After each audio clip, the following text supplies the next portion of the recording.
Former member of the House of Assembly and cricketer Caleb John Laura will be given an official funeral on Wednesday, May 12. Government Press Secretary Sean Douglas has the details. The government of Dominica has decided that Mr. Caleb John Laura will be given an official funeral on Wednesday, May 12, 2010.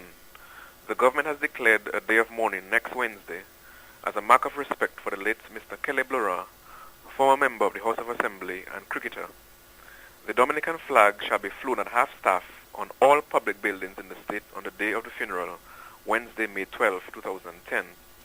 Mr. Caleb Laura won the St. Joseph constituency in the July 1980 general elections and was appointed Parliamentary Secretary in the Ministry of Education, Health and Youth Affairs in the Freedom Party government led by the then Prime Minister, Miss Mary Eugenia Charles, later Dame Mary Eugenia Charles.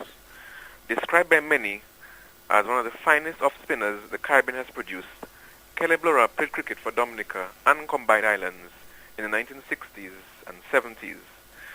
Caleb Laura was a quintessential community man, having devoted much of his life to community work in the fields of education, youth affairs and sports in his community of St. Joseph.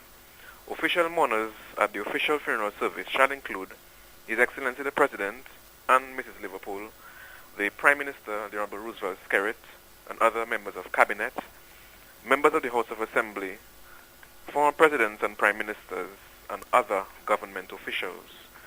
Public viewing of the body shall be from 3 o'clock to 3:30 p.m. at the St. Joseph Roman Catholic Church in St. Joseph on Wednesday the 12th of May. The official funeral service will commence at 3:30 p.m. The late Mr. Caleb Laura will be laid to rest at the St. Joseph Roman Catholic Cemetery. All official mourners are requested to be in their seats no later than 3:15 p.m. on that day, Wednesday the 12th of May, 2010. Government Press Secretary Sean Douglas.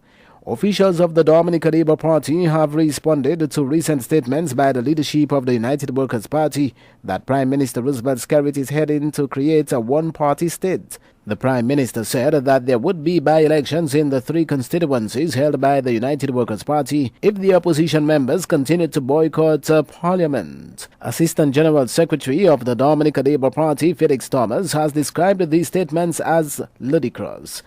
Recent statements by the leadership of the United Workers' Party following the announcement by the Speaker of the House of Assembly regarding vacancies in 2 parliamentary seats is an attempt by Harrison James and Ron Green to hide behind the cloak of incompetence, honesty. To suggest that Prime Minister Roosevelt Skerrit is moving towards creating a one-party state in Dominica is more than laughable. Under the leadership of Prime Minister Roosevelt Skerrit, democracy has thrived in Dominica. 5 political parties are registered and functional in Dominica more than any other time in Dominica's political history. All 5 registered political parties, including independent candidates, contested the December 18 polls, which resulted in a resounding victory and a solid mandate for the Dominica Labour Party. International and regional observers who were in Dominica to observe elections for the first time in our history approved of the manner in which the elections were conducted.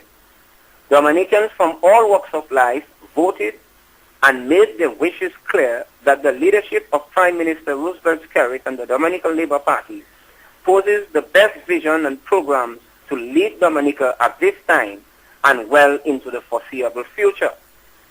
Mr. Thomas is calling on the United Workers' Party members to come together towards nation building. He says both Edison James and Hector John should be held responsible for not representing their constituents by boycotting Parliament. It is time that the United Workers' Party leadership come to terms with the reality and participate in the continued developmental thrust of our beautiful country. It was by their own choice that Edison James and Hector John refused to represent their respective constituents in Marigot and Salisbury. They took their mandate for granted, and now they are uncertain as to the intentions of the electorate and are now forced to justify their irresponsible and ill action.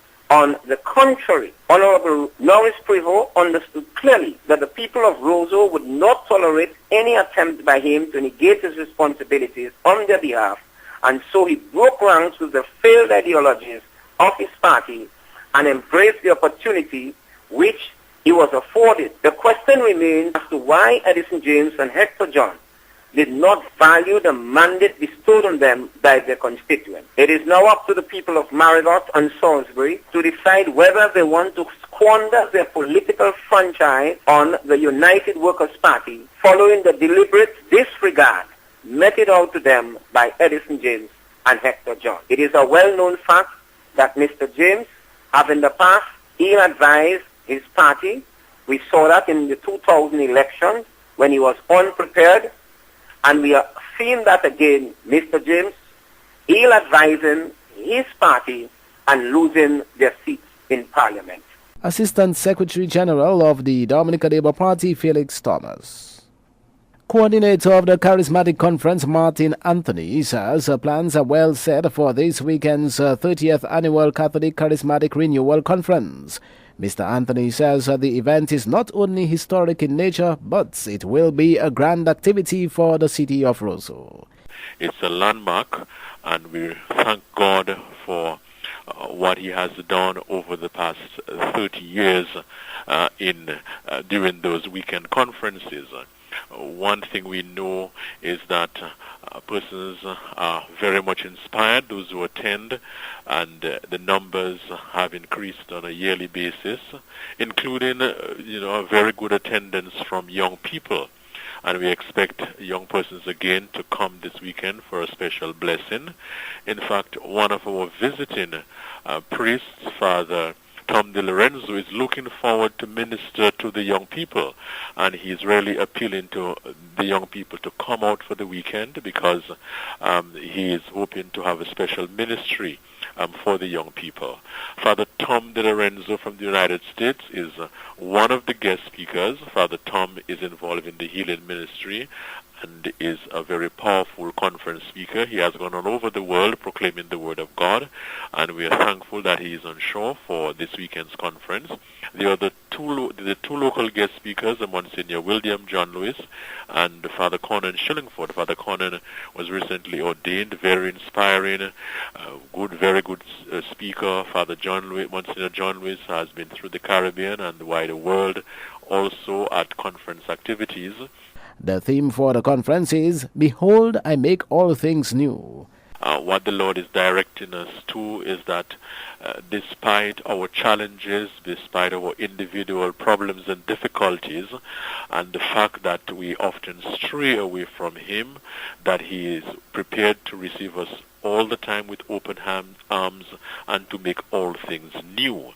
And that is the emphasis for the weekend. The guest speakers will be giving a number of presentations, both for the adults and the young people, and on such topics as be alert to the signs of the times, do not be afraid, I am a faithful God, I make all things new. Some of the main talks that will be given for the weekend. In fact, at the opening on Friday evening, Monsignor William John Lewis will present the first talk for the weekend, Be Alert to the Signs of the Times.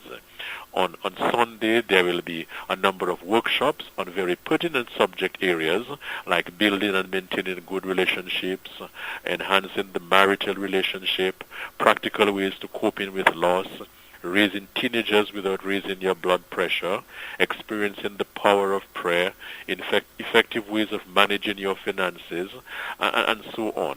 And the young people also have their workshops on topics they selected.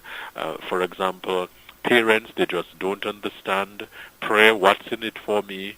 Another one for the youth is relationships, problems, and possibilities, and so on. Coordinator of the Charismatic Conference, Martin Anthony. The blocking of roads in the Carib territory during protest action recently has led police to arrest and charge one resident of the area for obstruction under the Traffic Act. Deputy Police Chief Cyril Carret has details. Davidson Laura of the Carib Territory appeared before the Wesley Magistrates Court on the 30th of April on a charge of disobeying the Public Order Act as prohibition of offensive conduct conducive to breaches of the peace. He was also charged for nuisance and also charged for obstruction under the Traffic Act.